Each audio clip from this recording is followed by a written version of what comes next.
old is the youngster? What old? 5 months and up. But have 5 months?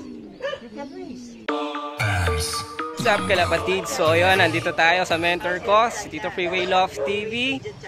Meron tayong mga kaibigan from Makati. Yan sila sir, galing sila ng Makati, dinayo tayo.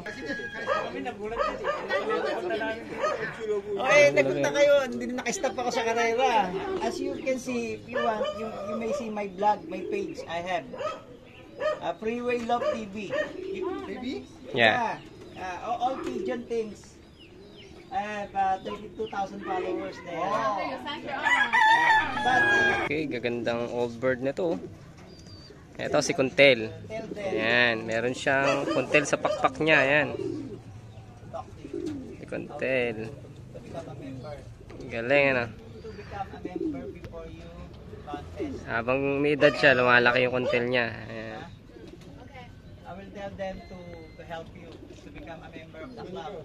Andito tayo sa mentor natin. Ito yung mga old birds. Ayan. Naka-break sila. Kapatids, ito. Tepu-tepu. Alright. Yung mga puti ng Tito Freeway natin. Ganda, oh. Ito. Ayan. Line yan ng puti natin. Mga puti natin dyan.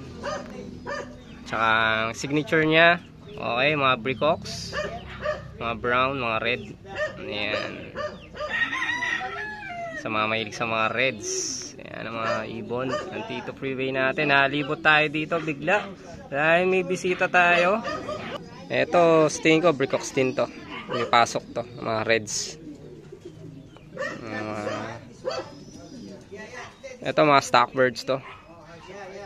Pinapaedad. Future breeders. Ayan, mga future breeders yan. Tignan nyo to mga kalapatids. Ang haba ng tuka niya, oh. Breeder. Oh, mga 10 years na ba to, Tito? 10. Ayan, almost 10 years old. Ayan, humaba na yung tuka niya, oh. Ayan, siya mahihiyain. Ayan, si Sir. Shout out, Sir.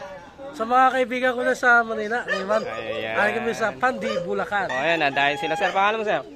Eduardo Barrientos. Ayun, Eduardo Barrientos. Shout out kay Sir Eduardo Barrientos. Alright. Lamba.